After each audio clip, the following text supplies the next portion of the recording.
The Antiquities of the Jews, Volume 3, by Flavius Josephus.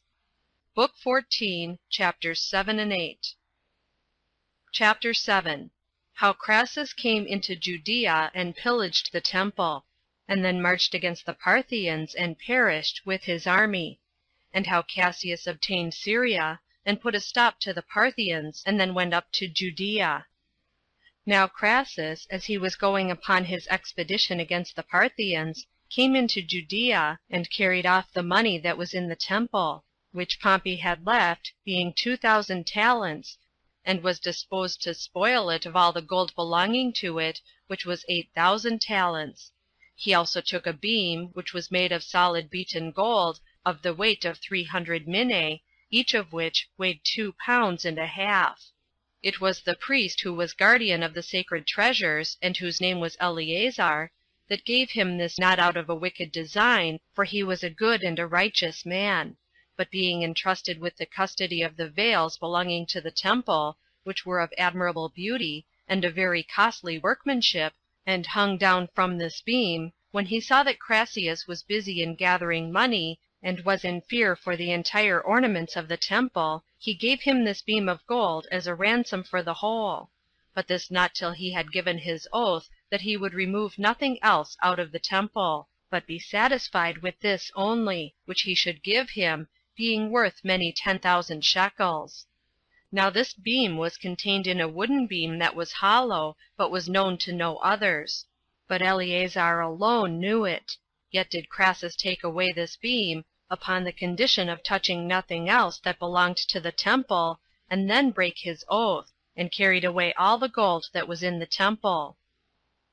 And let no one wonder that there was so much wealth in our temple, since all the Jews throughout the habitable earth, and those that worshipped God, nay, even those of Asia and Europe, sent their contributions to it, and this from very ancient times. Nor is the largeness of these sums without its attestation, nor is that greatness owing to our vanity, as raising it without ground to so great a height. But there are many witnesses to it, and particularly Strabo of Cappadocia, who says thus: Mithridates sent to Cos, and took the money which Queen Cleopatra had deposited there, as also 800 talents belonging to the Jews. Now we have no public money, but only what appertains to God, and it is evident that the Asian Jews removed this money out of fear of Mithridates. For it is not probable that those of Judea, who had a strong city and temple, should send their money to Cos, nor is it likely that the Jews who are the inhabitants of Alexandria should do so neither, since they were in no fear of Mithridates. And Strabo himself bears witness to the same thing in another place, that at the same time that Sylla passed over into Greece, in order to fight against Mithridates, he sent Lucullus to put an end to a sedition that our nation, of whom the habitable earth is full, had raised in Cyrene, where he speaks thus: There were 4 classes of men among those of Cyrene, that of citizens, that of husbandmen, the 3rd of strangers, and the 4th of Jews. Now these Jews are already gotten into all cities, and it is hard to find a place in the habitable earth that hath not admitted this tribe of men, and is not possessed by them. And it hath come to pass that Egypt and Cyrene, as having the same governors, and a great number of other nations, imitate their way of living, and maintain great bodies of these Jews in a peculiar manner, and grow up to greater prosperity with them, and make use of the same laws with that nation also. Accordingly, the Jews have places assigned them in Egypt, wherein they inhabit, besides what is peculiarly allotted to this nation at Alexandria, which is a large part of that city. There is also an ethnarch allowed them, who governs the nation, and distributes justice to them, and takes care of their contracts, and of the laws to them belonging, as if he were the ruler of a free republic. In Egypt, therefore, this nation is powerful, because the Jews were originally Egyptians, and because the land wherein they inhabit, since they went thence, is near to Egypt. They also removed into Cyrene, because that this land adjoined to the government of Egypt, as well as does Judea, or rather was formerly the same government. And this is what Strabo says. So when Crassus had settled all things, as he himself pleased, he marched into Parthia, where both he himself and all his army perished, as hath been related elsewhere. But Cassius, as he fled from Rome to Syria, took possession of it, and was an impediment to the Parthians, who by reason of their victory over Crassus made incursions upon it. And as he came back to Tyre, he went up into Judea also, and fell upon Tariche, and presently took it, and carried about 30,000 Jews captives, and slew Pitholaus, who succeeded Aristobulus in his seditious practices, and that by the persuasion of Antipater, who proved to have great interest in him, and was at that time in great repute with the Idumeans also, out of which nation he married a wife, who was the daughter, and her name was Cypros, by whom he had 4 sons, Phasael and Herod, who was afterwards made king, and Joseph and Pheroras, and a daughter named Salome.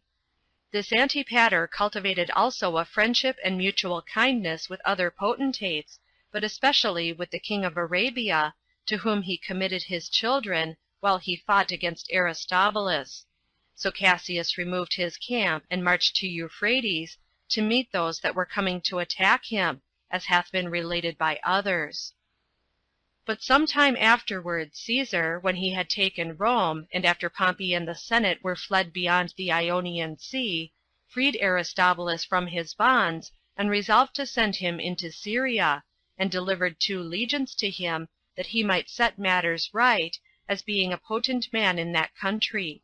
But Aristobulus had no enjoyment of what he hoped for from the power that was given him by Caesar, for those of Pompey's party prevented it, and destroyed him by poison, and those of Caesar's party buried him.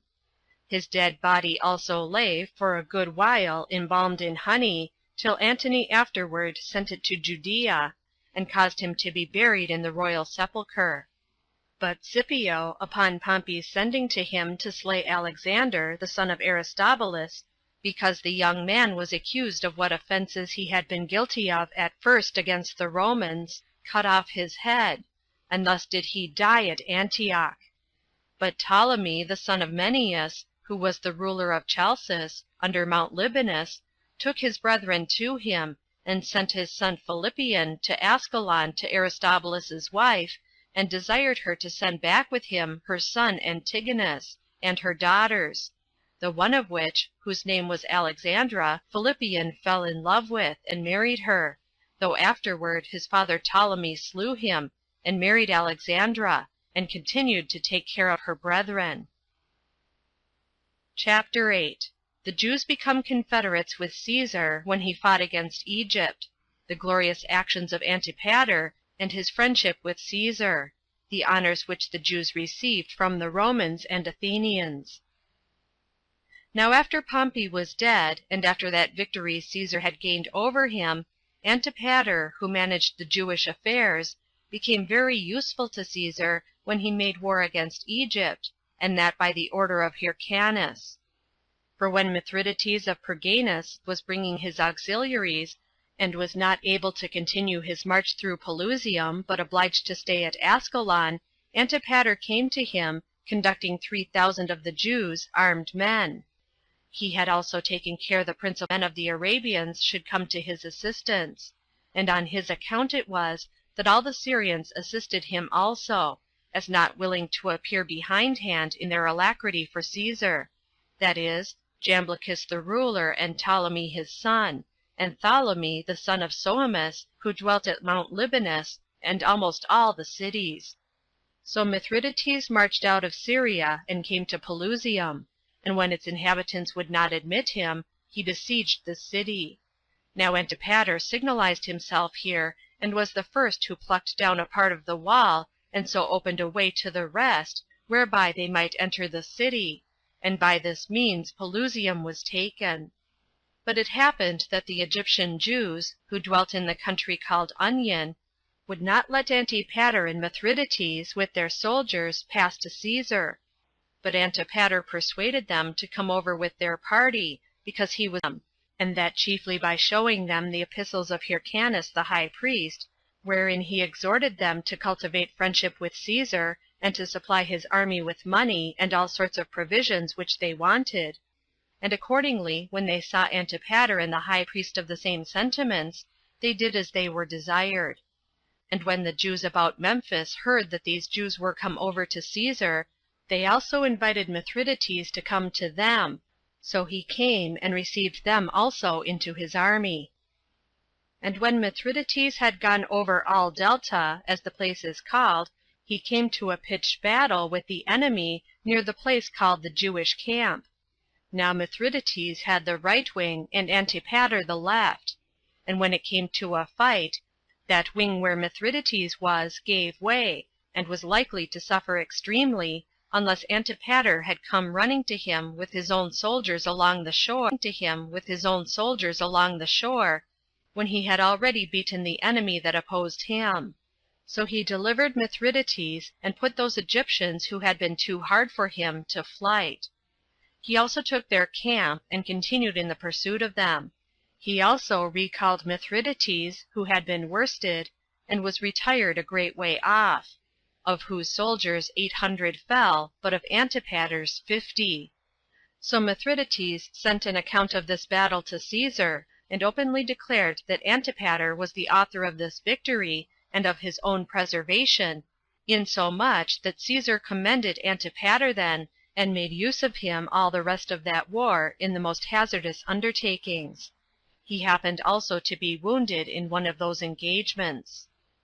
However, when Caesar, after some time, had finished that war, and was sailed away for Syria, he honored Antipater greatly, and bestowed on Antipater the privilege of a citizen of Rome, and a freedom from taxes everywhere. And it is reported by many that Hyrcanus went along with Antipater in this expedition, and came himself into Egypt. And Strabo of Cappadocia bears witness to this, when he says thus, in the name of Asinius, "After Mithridates had invaded Egypt, and with him Hyrcanus the high priest of the Jews." Nay, the same Strabo says thus again in another place, in the name of Hypsicrates, that Mithridates at first went out alone, but that Antipater, who had the care of the Jewish affairs, was called by him to Askelon, and that he had gotten ready 3,000 soldiers to go along with him, and encouraged other governors of the country to go along with him also, and that Hyrcanus the high priest was also present in this expedition. This is also present in this expedition. This is what Strabo says. But Antigonus, the son of Aristobulus, came at this time to Caesar, and lamented his father's fate, and complained that it was by Antipater's means that Aristobulus was taken off by poison, and his brother was beheaded by Scipio, and desired that he should take pity of him who had been ejected out of that principality which was due to him. He also accused Hyrcanus and Antipater as governing the nation by violence, and offering injuries to himself. Antipater was present, and made his defense as to the accusations that were laid against him. He demonstrated that Antigonus and his party were given to innovation, and were seditious persons. He also put Caesar in mind what difficult services he had undergone when he assisted him in his wars, and discoursed about what he was a wit of himself. He added that Aristobulus was justly carried away to Rome, as one that was an enemy to the Romans, and could never be brought to be a friend to them, and that his brother had no more than he deserved from Scipio, as being seized in committing robberies, and that this punishment was not inflicted on him in a way of violence or injustice by him that did it. When Antipater had made this speech, Caesar appointed Hyrcanus to be high priest, and gave Antipater what principality he himself should choose, leaving the determination to himself. So he made him procurator of Judea. He also gave Hyrcanus leave to raise up the walls of his own city, upon his asking that favor of him, for they had been demolished by Pompey. And this grant he sent to the consuls of Rome, to be engraven on the Capitol. The decree of the Senate was this that follows. Papirius, the son of Lucius the praetor, referred this to the Senate upon the Ides of December in the Temple of Concord. There were present at the writing of this decree Lucius Coponius, the son of Lucius of the Colline tribe, and Papirius of the Quirine tribe, concerning the affairs which Alexander, the son of Jason, and Numenius, the son of Antiochus, and Alexander, the son of Dositheus, ambassadors of the Jews, good and worthy men, proposed, who came to renew that league of goodwill and friendship with the Romans which was in being before. They also brought a shield of gold, as a mark of confederacy, valued at 50,000 pieces of gold, and desired that letters might be given them, directed both to the free cities and to the kings, that their country and their havens might be at peace, and that no one among them might receive any injury. It therefore pleased the Senate to make